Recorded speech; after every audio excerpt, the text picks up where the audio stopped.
aceptar la derrota o hacer trampa. Venezuela vota este 28 de julio y muchos están convencidos de que el presidente Nicolás Maduro está ante esa disyuntiva, esas dos únicas opciones: asumir una victoria del inesperado favorito, el opositor Edmundo González Urrutia, o negarse de una manera u otra a reconocer la voluntad popular. La derecha extremista llegara al poder político en Venezuela, vendría un baño de sangre.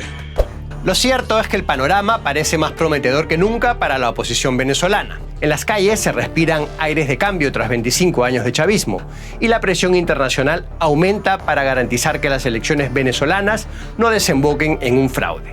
E o Maduro sabe que a única chance da Venezuela voltar à normalidade é ter processo eleitoral que seja respeitado por todo mundo. ¿Pero qué tan probable es de verdad una victoria opositora? ¿Aceptarán Maduro y el chavismo una derrota? ¿Qué pasará hasta el traspaso de poder en el año 2025 si la oposición de verdad gana estos comicios?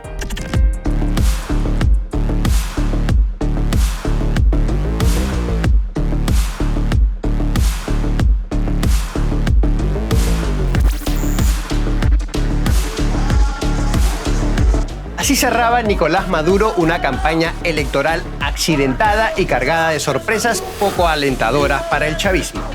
El presidente de Venezuela, en el cargo desde hace más de 11 años, se mostraba combativo, pero hay ciertos indicios de que esta vez podría haber un desenlace distinto. La oposición venezolana ha acudido a las terceras elecciones en las que se enfrenta a Maduro con una fortaleza que pocos le auguraban hasta hace muy poco. La efervescencia de la población venezolana y de las bases opositoras es palpable, es sorpresiva, sobre todo después de 2 años, porque hace 2 años la oposición estaba totalmente fragmentada y ahorita vemos que está unida hacia un rumbo. Varios expertos también ven ese entusiasmo reflejado en los números.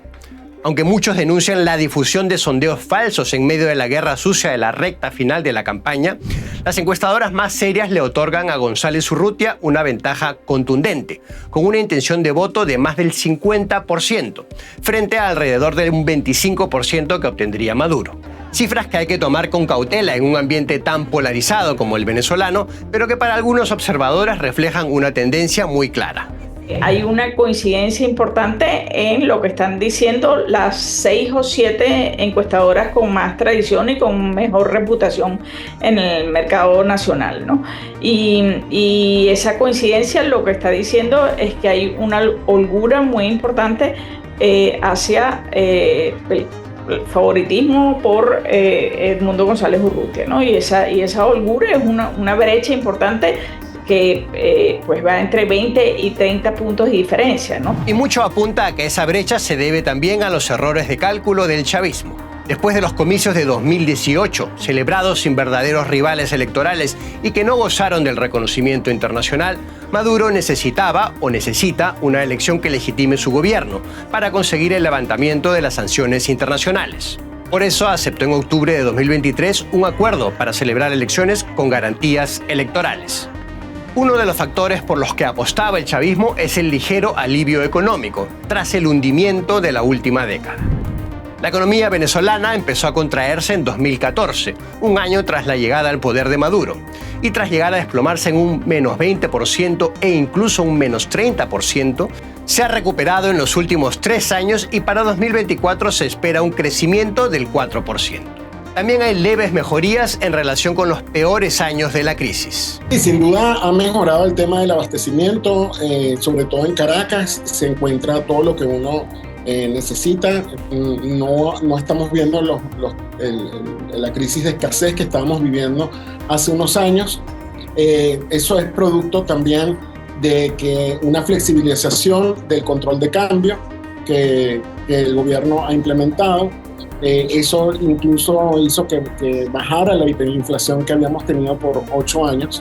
Sin embargo, esos productos que uno ve ahora y que no veía antes están a unos precios muy elevados, muy por encima de los de los salarios mínimos de las personas y los trabajadores aquí en Venezuela. Esto último explica probablemente por qué Maduro no ha conseguido sumar muchos más apoyos, más allá de ese 25% que es más o menos la base electoral del chavismo.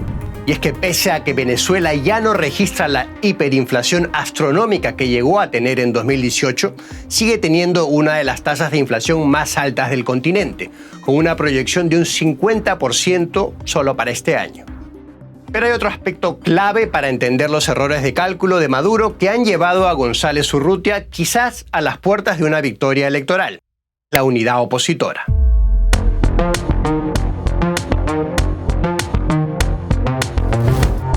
Así cerraba la oposición una campaña electoral memorable, llena de obstáculos previsibles y un fenómeno imprevisto por la propia oposición hace apenas unos meses.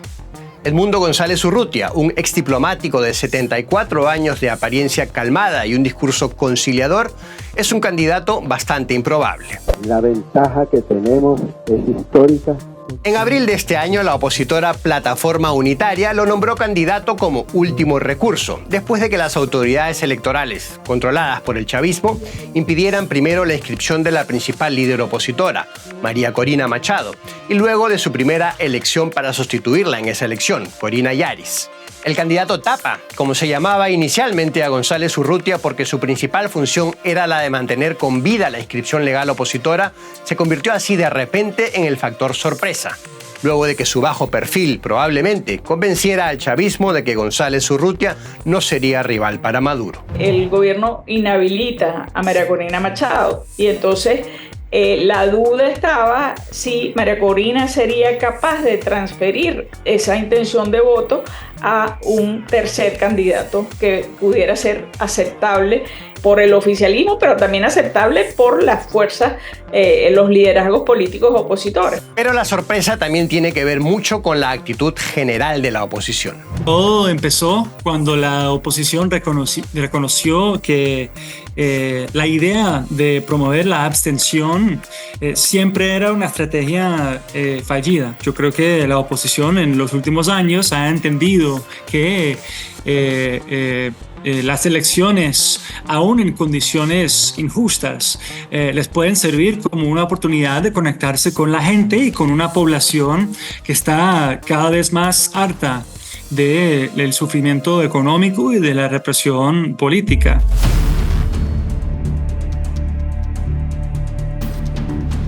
Elecciones en condiciones injustas, porque la carrera electoral ha estado poblada de obstáculos. Además de los impedimentos para inscribir candidatos, hasta mediados de julio habían sido detenidas al menos 102 personas en relación con las giras proselitistas opositoras, según informa la ONG Foro Penal. Y también hay otras trabas.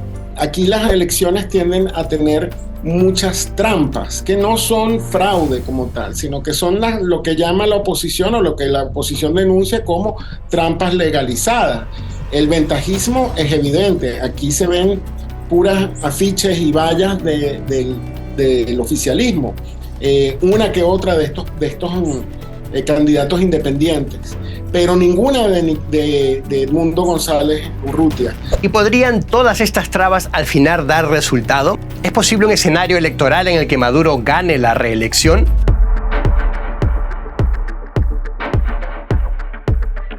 Pese al favoritismo de Edmundo González Urrutia, un factor que podría decantar la balanza a favor de Maduro es una posible baja participación electoral. El discurso incendiario también busca eliminar o asustar a los electores a ir a votar el domingo, a los electores de la oposición, porque los expertos electorales concuerdan de que si hay una gran abstención, el ganador sería Nicolás Maduro. Por eso es que la oposición está apostando a que la gente vaya y salga a votar. Y es la primera vez que la oposición en muchos años, ningún factor de la oposición está llamando a la abstención. Y un fraude a mayor escala es un escenario que no se puede descartar, pero es posible que una serie de circunstancias condicionen al chavismo. Yo creo que Maduro tiene límites tanto dentro de su propia coalición como en la comunidad internacional. Están presionando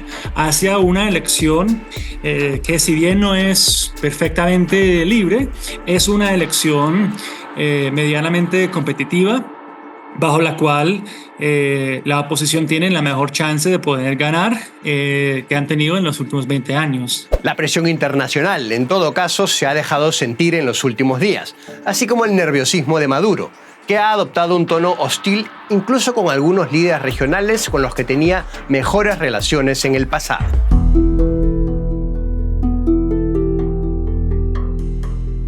La derecha extremista llegaran al poder político en Venezuela, vendría un baño de sangre. Eu fiquei assustado com a declaração do Maduro, dizendo que se ele perder as eleições vai ter um banho de sangue. El que se asustó, que se tome una manzanilla. Este duelo a distancia llamó mucho la atención, porque Lula, líder histórico de la izquierda latinoamericana, fue siempre benévolo con el chavismo. También el colombiano Gustavo Petro y el chileno Gabriel Boric se han mostrado críticos. Se estima que un factor clave para la presión internacional es la ola migratoria desde Venezuela. Porque al final la importancia geopolítica de esta elección tiene también que ver con los 8 millones de venezolanos que están o estamos en el exilio, ¿no? Porque la probabilidad de un cambio político haría reducir el problema migratorio.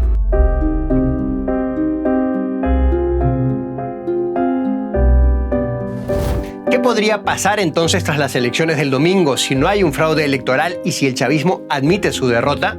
Yo soy bastante optimista con respecto a la posibilidad de llegar a negociaciones creíbles que puedan conducir a una apertura democrática en Venezuela. Independientemente de quién gane la elección, vamos hacia un escenario de negociaciones difíciles, complejas, pero es un escenario en el cual sí creo que hay incentivos con el cual la comunidad internacional puede jugar e interactuar para poder maximizar la posibilidad de una transición.